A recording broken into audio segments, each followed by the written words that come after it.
随着伊朗以色列持续交火又停火，网络上出现了几段视频，声称这是伊朗女性在庆祝以色列袭击伊朗。比较典型的就是这一段，一个没戴头巾的姑娘在雨中欢快地跳着舞。有人分享了这段视频，并且写道说，一名伊朗女子向伊斯兰政权传递了一条信息：我们将全心全意在你的坟墓上跳舞，我们现在拥有了喜悦，并且对未来充满希望，希望杀害伊朗妇女儿童的凶手将会倒下，伊斯兰政权将会灭亡。这个消息传出来以后，很快又发生了逆转。视频中的女主人公出来辟谣，她说自己不是伊朗人，视频也不是近期发布的，有关的消息完全是张冠李戴。还有另一段类似的视频，几名伊朗女性在学校摘掉头巾，有人在分享视频中写道说，伊朗女孩摘掉头巾占领学校，高呼独裁者和伊斯兰政权去死。这条消息很快也被证实纯属捏造。是谁在散布谣言，无从知晓，网络上的谣言千千万万，这也不是我们今天想要探讨的。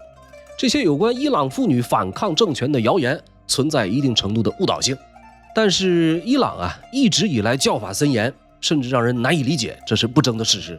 2022年9月，在伊朗首都德黑兰，一名22岁的年轻女性因为没有佩戴头巾被伊朗的道德警察逮捕。到了警察局之后不久，这姑娘就开始失明并晕倒，昏迷了3天以后，在医院的病房里不治身亡。她的名字叫玛莎·艾米尼。根据艾米尼的表弟的说法，说有共同扣押的人见到艾米尼在警车上遭受了酷刑和侮辱。她的遭遇发生以后，迅速引发了伊朗民众对道德警察和头巾法的抗议，推翻伊斯兰政权的呼声。随着抗议活动此起彼伏，参加抗议的民众和政府发生冲突，造成大约75名官员和500名抗议者死亡，数万人被捕。抗议在遭遇强烈镇压以后逐渐平息，伊朗表面上恢复了平静。对于伊朗而言，动荡从来不是什么新鲜事儿。有一位历史学家曾说过这样一句话，说如果外星人想要了解人类的善与恶，伊朗会是最理想的入门教材。我想补充一句，就是在我看来，伊朗神秘且迷人，可是同时又很容易被严重误解。道德警察这个名词本身看似微小，实质上在伊朗这是一个十分庞大的体系。在这样一个国家，依照教法对道德规范的约束远超我们所能够看到的，甚至涉及到了根植于伊斯兰共和国的核心结构。为了理解今天伊朗的政局和社会，我们得从源头说起，先是宗教，再来是历史。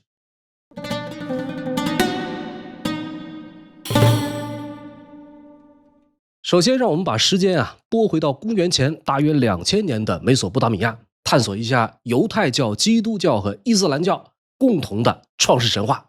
故事开始于一位名叫亚伯拉罕的牧羊人。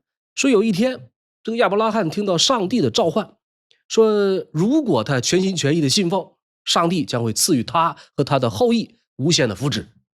于是3个同样把亚伯拉罕视为信仰上的始祖的宗教就这样诞生了：犹太教、基督教、伊斯兰教。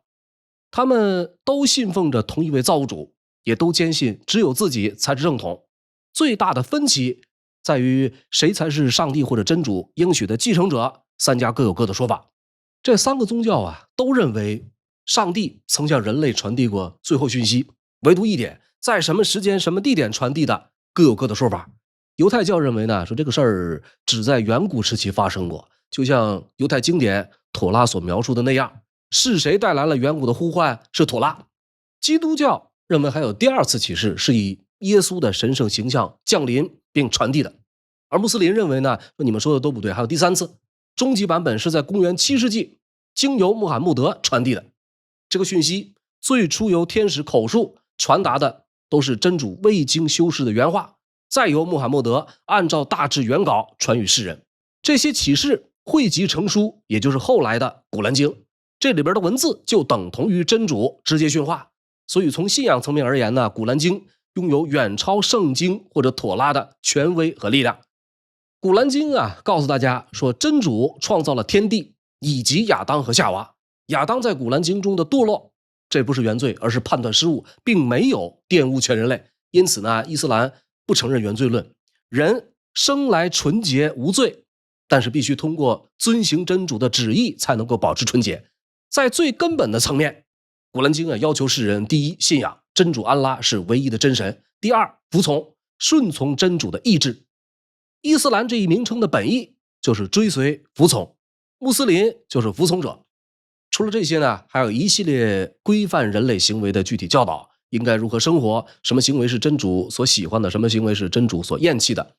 顺从者可以获得今生来世的奖赏，那些怀疑或者违逆者将会在地狱受到惩罚。和某些其他宗教呢有所不同，伊斯兰道德适用于所有人，至少在理论上是这样的。不管你是接受还是拒绝，穆斯林认为这是真主向全人类启示的信息，我不要你觉得，我要我觉得。所以伊斯兰往往以法律形式强制执行道德教条。早期的伊斯兰是不区分宗教法和世俗法的，学者们所研究的并非纯粹的神学，而是法律。这种系统性整体性的伊斯兰教法被称为沙里亚法，阿拉伯语境下的原意是通往水源之路。古兰经中有这样一条，说你们当兴起一个社群，劝善惩恶。这个劝善惩恶在穆斯林理论中极为重要。真主命令信徒们要确保善行得以伸张，邪恶必被禁止，无论男女同等适用。在伊朗有道德警察这种具体组织，但是在整个伊斯兰世界，道德维护的概念要更加宏大，这是伊斯兰社会乃至国家体制的基本原则。穆斯林的总体目标是打造一个实践真主旨意的社会，在一定程度上让善与恶都得到相应的回报。穆斯林们相信他们蒙受真主的托付，有责任有义务把教义或者道德典范推广到伊斯兰尚未盛行的地域。您注意，这么一个过程被称为圣战。圣战存在很多争议，有的经文把它描述为武力抗争，有的则视为非暴力的方式，还有的否定任何一种带有攻击性质的行为。值得注意的是呢，古兰经篇幅很长，而且有很多自相矛盾的地方，想要十分深入精确的探究相当困难。另外呢，古兰经有大量的篇幅是致力于确立一神论，这一点和早期阿拉伯地区盛行的多神崇拜是完全对立的。为了弥补不足呢，穆斯林转而把先知穆罕默德视作直接典范，他的言行举止、生活细节，甚至他对南国的喜好，全被视作最高典范。但是穆罕默德毕竟生活在6、7世纪，单凭古兰经和他的生平仍然不足以全面指引未来千百万的穆斯林。在历史演变过程中，人们不断试着新的方法，同时呢，也引发了不同教派之间的争端，谁是领头的，谁是继承的，分歧不断，此起彼伏。到底什么是穆斯林的根本价值，社会结构应该怎么构建，也引发了许多争论。然而就在这些争论中呢，逐渐形成了一些普遍认同的指导方向。这其一是流传了几个世纪的穆斯林传统，在行为规范上达成了基本共识。具体来说呢，穆斯林要遵循5功，5功包括念、礼、斋、课、朝。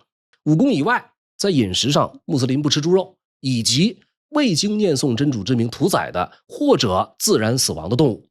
穆斯林的婚姻呢，受到古兰经和圣训的规范。传统意义上，男性可以娶多位妻子，但是必须公平对待每一位妻子。穆斯林去世以后，通常会进行土葬。在穆斯林国家，比如伊朗，女性要穿着传统服饰，头上要戴好头巾，以示谦逊和庄重。这其二呢，由博学的宗教学者乌里马负责诠释教法，甚至为法律定义范围。乌里马在穆斯林社会享有极高的威望，在古兰经和先知穆罕默德之外，往往由乌里马为信徒指点迷津。正是在这些法理学者的解释和裁定下，穆斯林社会的行为规范逐渐成型，并且延伸到了政治和国家制度之中。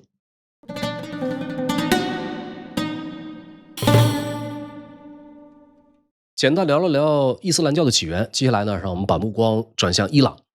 作为一个具有独特文化和政治认同的民族，他们的历史保守估计已经有2500年。伊朗的历代统治者被称作沙阿，沙阿呢是波斯语，全称又叫万王之王。伊朗这个名称源自古波斯语，含有光荣、高贵、可敬的意思。而波斯或者波斯人，则是源自公元前600年希腊人对伊朗人的称呼，并且一直沿用到了20世纪中叶。古代波斯的主流宗教早期称为马自达克教，后来演变为祆教。这个祆教因为信徒在火前祷告，所以又被叫做拜火教。这是伊斯兰教诞生之前在中东和西亚最具影响力的宗教。北魏时期，拜火教传到了中国洛阳。我们现在很多朋友所熟知的金庸先生在《倚天屠龙记》中所描写的明教的源头就是拜火教。我们现在看到的这一带着翅膀的形象，就是仙教最为知名的一个标志。仙教主要信仰的是善恶二元论，善神的随从是天使，恶神的随从是魔鬼。人死后要进入一座桥，这个桥呢，不是过街天桥，是审判之桥，报答者之桥。被判定为邪恶的灵魂如果上了桥，这个桥就会变窄，把灵魂拖入地狱。被判定为善良的灵魂如果上了桥，桥就会变得足够宽，会有圣灵现身，然后接引进入天堂。到了公元7世纪，阿拉伯帝国开始扩张，也就是中国史书中常提到的大食。阿拉伯帝国进攻当时波斯的萨珊王朝，萨珊王朝很快被打败并灭亡。这一事件成了伊朗历史上一个重要转折点。伊斯兰教迅速取代了仙教，各地大量兴建清真寺，阿拉伯语成了通行的语言，波斯成了阿拉伯帝国的一部分。接下来的近900年，民众多数信仰伊斯兰，统治者呢也多半仰赖伊斯兰思想。无论是阿拉伯帝国后来的蒙古人建立的伊尔汗国，还是土库曼人的黑羊王朝、白羊王朝，900年的时间，整个波斯地区已经伊斯兰化。唯独一点，究竟应该由哪一种伊斯兰来主宰这片土地，成了一个问题。虽然古兰经里面有明确要求，说你们当全体紧握真主的绳索，不要分裂，但是在先知穆罕默德之后的人们，还是因为继承问题分裂成了逊尼派和什叶派两大分支。这两家的核心分歧在于逊尼派认为继承人应该选举产生，而什叶派则认为继承人必须得是穆罕默德的后裔，也就是他的堂弟兼女婿阿里和他的后代。除了这些，伊朗历来是动荡不安的，曾经被入侵征服，然后又瓦解重组，无数次重整旗鼓以后又再度分裂，直到16世纪形势才开始改变。16世纪初呢，有一支名为萨法维的部族在伊斯迈尔一世的领导下崛起，并推翻了各地分权势力，一统伊朗版图，这就是伊朗历史上的萨法维王朝。他们原本讲突厥语，信仰逊尼派，在伊斯迈尔一世掌权以后突然改信了什叶派，并且下令把什叶派定为国教，所有臣民要么一块改信，要么直接处死。大量的什叶派宗教学者乌里玛在萨法维宫廷中和沙阿结成共生关系，学者们为政权提供宗教合法性，沙阿利用国家机器提拔学者。就这样呢，伊朗成了第一个稳定的伊斯兰什叶派大国，也成了穆斯林世界分裂的典型。什叶派通过沙阿的诏令由神职人员从上而下的指导，对民众日常生活各个层面实施制度化的约束，从服装、饮食、沐浴、个人卫生到婚姻、性行为、生育、教养，再到畜牧、买卖、商贸，几乎无所不包。统治者和宗教权威达成了一个共识，就是只有这样规范，让全体社会成为统一的什叶伊斯兰共同体，才能实现真主的旨意。到了萨法维王朝的末期，官方已经颁布了多项禁令，包括关闭酒馆、咖啡馆、妓院，禁止卖淫、嫖娼、同性恋，杜绝吸食鸦片、迷幻草，禁止公开音乐、舞蹈和赌博。女性必须待在家里，举止端庄，必须穿着伊斯兰服饰，佩戴头巾，严禁和非亲属男性交往。这个禁令是下达了，但是烟酒赌博却难以杜绝。实际上呢，仍然相当普遍，就连统治阶层内部也经常公然无视这些教条。最关键的一点是通过强制推行什叶派教义以及镇压异端，伊朗终于走向统一。高压统治在最开始带来混乱，随后呢却换来了持续的稳定、繁荣与和平。萨法维王朝掌权200多年，成为了伊斯兰时期伊朗史上最长寿的王朝，也为后世留下了深刻的记忆。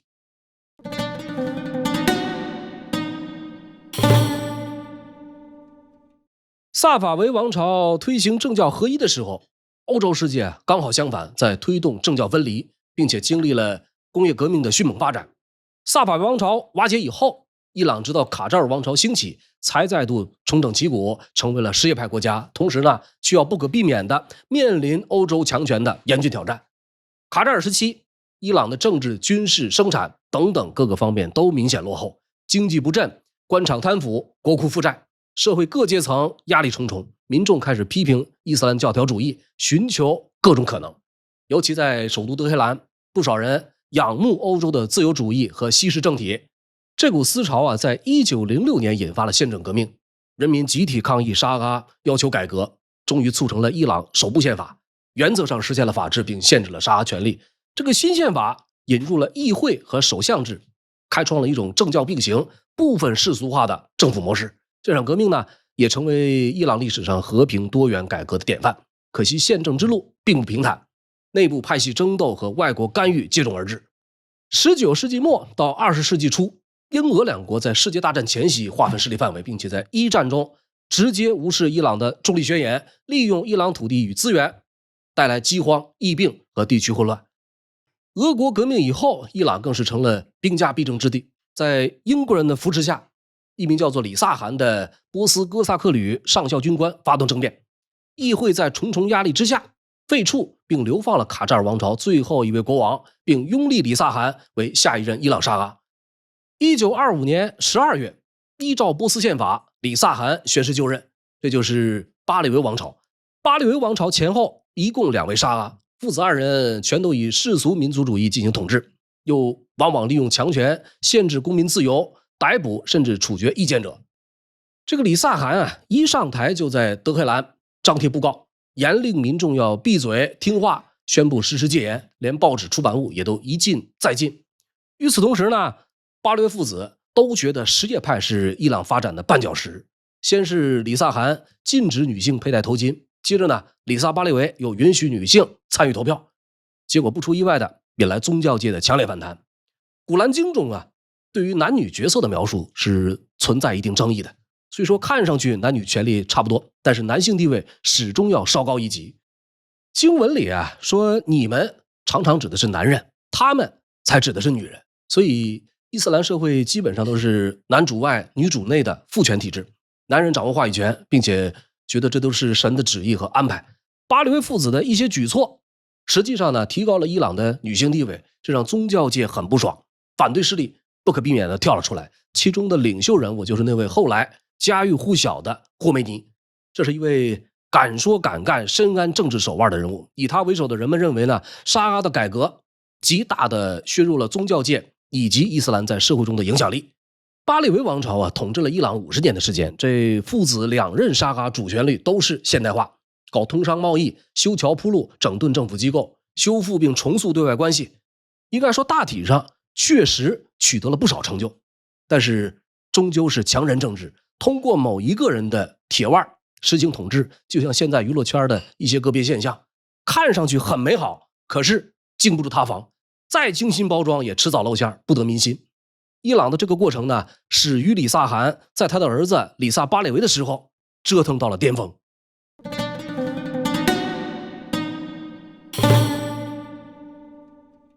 第2次世界大战爆发以后伊朗再次宣布中立，想打太极却被英苏两国像空气一样无视，未经宣战就通过大规模入侵占领了伊朗领土。一方面他们是要防备德国夺取伊朗的油田，一方面要给苏联开辟补给通道。英国人和苏联人都不信任李萨汗，这位统治了伊朗15年的沙阿最终被迫退位，把王位传给了他的儿子，随后被流放。差不多3年以后，李萨汗因为心脏病在南非去世，享年66岁。新沙阿李萨巴列维上台的初期，他的权力没有他老爸那么大，政党活动和政客们趁机崛起。这个时候的伊朗出现了2个极端派系，一个是受苏联影响的极左翼伊朗人民党，另一个是名为法塔赫的伊斯兰激进组织，动不动就搞恐吓暗杀。接下来的10年时间，伊朗接连换了17任首相，每一任任期都不超过1年。同时英国和苏联也没闲着，尤其是英国长期占据并垄断伊朗的石油。当时的伊朗供应了全球超过 20% 的石油产量，但是英国把绝大部分利润揣进自己的口袋，留给伊朗的开采收益只有大约 16% 这样。伊朗人逐渐意识到了英国人的不地道，于是有关石油国有化的议题就这样开始受到伊朗人的广泛重视。话说1951年，伊朗伊斯兰议会以79票赞成、12票反对提名摩萨台为首相。摩萨台不是一般的炮，他的全名叫做穆罕默德·摩萨台，这是20世纪伊朗的一位风云人物。沙阿里萨巴列维意识到了摩萨台的声望与日俱增，于是呢，正式任命他出任首相。刚刚走马上任，摩萨台就开始落实石油国有化。英伊石油公司它的特许经营被撤销，资产也被没收，说从前玩的都好好的，现在不允许参与伊朗的石油产业了。英国人在谈判未果的情况下，开始撤离石油技术人员，关闭炼油设施。英国政府宣布对伊朗实施封锁，进行制裁。那么伊朗的石油产量骤减，经济受损，英国呢失去了对伊朗产油区的控制，摩萨台的政策也让英国政府陷入尴尬局面。受到二战以后的各种问题困扰英国已经没办法独立解决与伊朗的争端。这个时候，美国及时的参与了进来。美国人起初是坐观成败，甚至反对英国的一些政策，后来又开始示好，表现出完全为伊朗着想的姿态。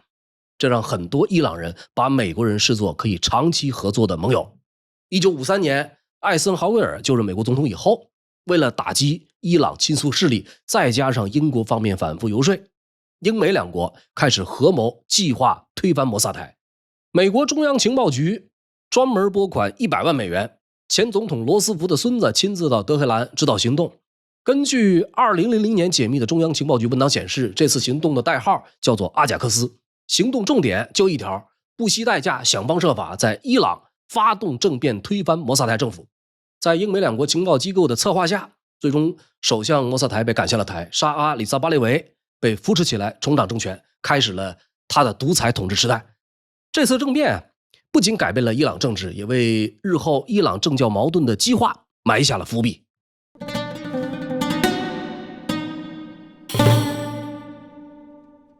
推翻了伊朗的民选政府，美国一跃成为伊朗最具影响力的外国势力，同时呢，也成了伊朗人反帝焦虑的头号靶子。里萨巴列维掌权以后，伊朗成功实现了石油产业国有化，经济开始大幅增长。可有一点，这些好处大多落在有钱人兜里，穷人依旧在后边吃灰。到1960、70年代，伊朗跟西方越走越近，男女都能接受高等教育，电影产业欣欣向荣，城市里播放着流行音乐，女性的穿着越来越时髦，越来越大胆。这些变化不可避免地引来了不少反对声音，尤其是来自伊斯兰保守势力的反扑。许多人开始大声疾呼，说伊朗病了，伊朗中了西方的毒。随着人们对沙阿的批评日益增加，里萨巴列维在国内已经几乎找不到什么真正支持他的盟友。他开始变得比他的父亲还要独裁，打压政党，迫害异己，动用秘密警察，搞起了恐怖统治。随着民意崩盘，里萨巴列维越来越依赖美国提供的军事力量维持政权。民怨积累到一定程度，一点小事儿就能在伊朗引发大规模的抗议。比如美国说伊朗法律制度薄弱，要求在伊朗的美国人得依照美国法律审判。就这一下，整个伊朗炸了锅。再一次站到抗议前线的是宗教领袖霍梅尼。霍梅尼当时有段十分有名的言论，说他们把伊朗人践踏的比美国狗还不如。如果一条美国人的狗被撞死了，肇事者就算是沙阿本人也一样得接受审判。但是如果有一位美国厨师撞死了沙阿，即便他是一个国家的元首，也一样没人管。霍梅尼因为这方言论被伊朗当局驱逐出境，被驱逐反倒给了更大的空间，安全自由的抨击沙阿，还能发展忠实信徒。这回霍梅尼呢，就不光想着要推翻沙阿了，他开始构想在伊朗建设一个前所未有的新社会。无论是对伊朗还是对什叶派，这都是新玩意儿，属于革命性的跳跃。光是构想还不够，霍梅尼把自己这套思想浓缩为一系列的讲座，后来还编成一本硬核小册子，书名叫《伊斯兰政府》，又名《法学家的监护》。书里一开头就说穆斯林让人给忽悠了，忽悠我们的来自犹太人以及比犹太人更加混蛋的群体，他们渗透到社会各个层面各个角落，宗教中心、大学、出版机构，这些人通力合作，歪曲了伊斯兰教义。霍梅尼认为，正是因为这些混蛋的人、混蛋的事儿，穆斯林才会被带跑偏了，他要把大家拉回来。他说，伊斯兰是一种战斗者的宗教，是为真理与正义奋战者的信仰。它属于那些渴望自由与独立的人，是一种与帝国主义对抗的学说。说伊朗啊已经被各种堕落侵蚀，而这种堕落正是帝国主义的毒药。从前呢，来自英国、法国、比利时，最近又加上了美国，特别是性道德的败坏已经泛滥成灾，摧毁了整整一代人。年轻人都被带坏了，荒废了人生，不思进取。根据什叶派的传统观点，唯一合法的宗教领袖得是先知穆罕默德的后裔。如果一时间没有合适人选，神职人员可以暂代领导地位，但是一般仅限于担任国家元首的顾问。神职人员和政权啊得保持距离，而霍梅尼呢从根本上否定了这个观点。首先，他认为伊朗需要建立伊斯兰政府，其次这个政府需要一个领导核心，最关键的就是这个领导核心必须由神职人员担任。这种观点即便是在什叶派内部也可以称得上是激进。为什么这么说呢？因为在整个伊斯兰历史上，神职人员还从未直接掌握过政权。随着民间反对沙阿的声音越来越大，革命的氛围渐渐弥漫整个伊朗。霍梅尼呢恰到好处的把自己塑造成了一个敢于对抗沙阿并且能够领航新伊朗的人。至于这个新伊朗到底是什么样，他可并没有说得很明确，甚至刻意回避自己的这个政治主张，转而使用一些含糊其辞的能让不同群体接受的口号。简单来说呢，他给全伊朗的民众画了一张大饼，描绘了一个更温和、更开放、更自由的伊朗蓝图。越来越多来自不同意识形态的伊朗人就这样走上街头，团结在一个共同诉求下，他们要反对沙阿，他们要摆脱外国干涉，特别是美国的影响。抗议逐渐升级，双方开始暴力冲突，抗争也越演越烈。这个时候，人在法国的霍梅尼逐渐也被视作整场伊朗革命的精神领袖。沙阿里萨巴列维这时候想要缓和局势，向反对派释出善意，但在许多伊朗人看来，他早就失尽民心。这哥们儿曾经在1971年耗费3亿美元的巨资，从世界各地请来各国政要，共同庆祝波斯帝国建成2500周年，专门修建机场，用真丝搭起帐篷，连香芹叶都是从法国进口的。这个极尽奢华的宴会背后，有一半伊朗人还生活在贫困线以下。这台堪称现代史上最奢侈的庆典，也成了压垮巴列维王朝的那根稻草。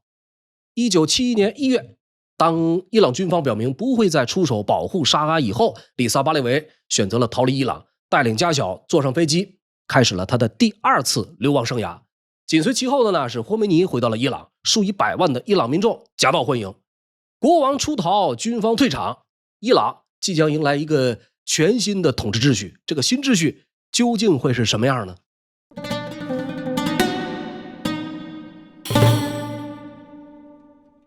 里萨巴列维流亡以后啊，伊朗短暂出现了2个政府，一个呢是巴列维留下的过渡政府，另一个呢是革命派组建的临时政府。临时政府由霍梅尼任命的首相领导，这个临时首相叫做巴扎尔干。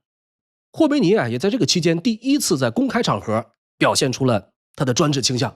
他说，作为拥有神圣法授监护权的神职人员，我正式任命巴扎尔干为首相。既然我任命了他，人民就必须服从他。这不是一个普通的政府，这是建立在伊斯兰教法之上的政府。反对这个政府就是反对伊斯兰教法，反对伊斯兰政府就是叛教。这可不是闹着玩的，在这种环境下，谁会敢于反对真主、亵渎神明呢？沙阿的政府已经倒台，革命政府同样缺乏实权，一切呢都是霍梅尼说了算。霍梅尼有什么呢？有革命委员会，有基层网络，最重要的，他手上握着民心。流亡的里萨巴列维这时候突然说自己得了癌症，病的还不轻，这病呢不是普通诊所能治的，要到西方国家去。可问题来了，各国都不愿意收留他，最后呢兜兜转转还是让美国收了。美国这个国家呢现在在霍梅尼嘴里有了新的名字，叫大撒旦。这一下就炸锅了。霍梅尼的支持者一听沙阿去了美国，以为美国又要搞政变了，于是火冒三丈，直接冲进美国驻德黑兰大使馆，挟持了使馆工作人员，伊朗人质危机爆发了。这事儿在国际关系史上几乎是没有先例，全世界都看懵了。但霍梅尼不但不谴责，还挺身支持。结果呢，伊朗瞬间成了国际孤儿，各国都对他敬而远之。但在国内，霍梅尼人气爆棚，革命情绪一发不可收拾。那个临时首相一看说，我这个位置也是真没啥用了，于是就拍拍屁股走了人。霍梅尼呢就这样正式成了实质上的最高领袖。临时政府解体倒台，那么霍梅尼得以推出一部新的宪法，里面有2个核心理念：第一，人民主权，有选举，有总统，看起来像个现代国家；第二，真主至上。这2个原则可以说是高下立判。具体谁说了算呢？肯定不是人民。这部新宪法最深处还藏着一句关键话：法学家监护制。这是什么意思呢？就是最高领袖制度。谁来当最高领袖呢？由最顶级的教法权威来担任，也就是宗教界说了算。这位最高领袖不只是个象征，他手握军队、警察、媒体，控制法院和司法体系，还能干预议会和总统选举。怎么干预呢？靠一个叫监护委员会的机构。这个监护委员会有12个人，其中6个人都是由最高领袖亲自挑选，专门负责过滤总统候选人，甚至否决议会法案。你选是可以选的，但是选谁，选了有没有效，还是他们说了算。除此之外，宪法还明文规定，推广美德，禁止邪恶，是所有人对彼此的责任，是政府对人民的责任，也是人民对政府的责任。翻译一下就是劝善惩恶，全民监督。有没有感到很熟悉呢？这一切最后又回到了古兰经。这部宪法虽然有不少人没去投票，但是依旧获得高票通过。伊朗呢也正式改名为伊朗伊斯兰共和国。从此，这个曾经希望现代化并且拥有丰富石油的国家，正式交到了教士们手中。霍梅尼自己当上了第1任最高领袖。权力斗争呢当然没停，但是这套体制算是正式确立了，伊朗成了一个由神职统治的国家。不过革命呢还没有完，霍梅尼随后又搞了一件事儿，破坏传统。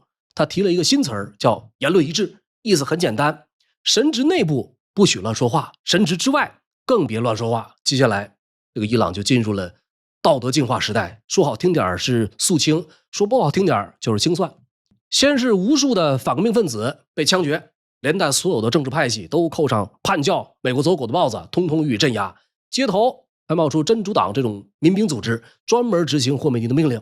独立报纸通通关门，教育体系全面伊斯兰化，只要触犯教法就可能被净化。有人因为同性恋被判处死刑，妓女也是不可能存在的，但凡有就直接用火喷，用净化之火烧去不竭。那些不想过伊斯兰化生活的中产阶级也纷纷逃离，有的呢甚至抛家弃子，形成了一波又一波的大逃亡。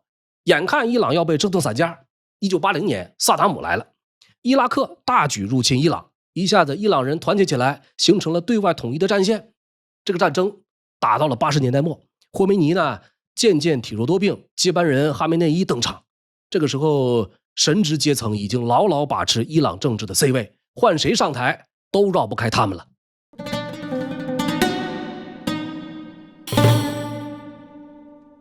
在伊朗伊斯兰共和国，法律本质上源自伊斯兰教和伊斯兰教法，也就是说对伊朗国民实施的法律一定程度上是基于伊斯兰道德规范制定的。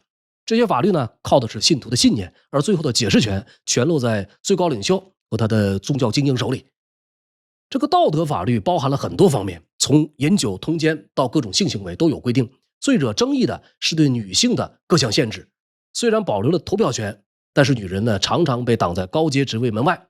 离婚以后，孩子抚养权很难拿得到，如果出国需要获得丈夫或者父亲的许可。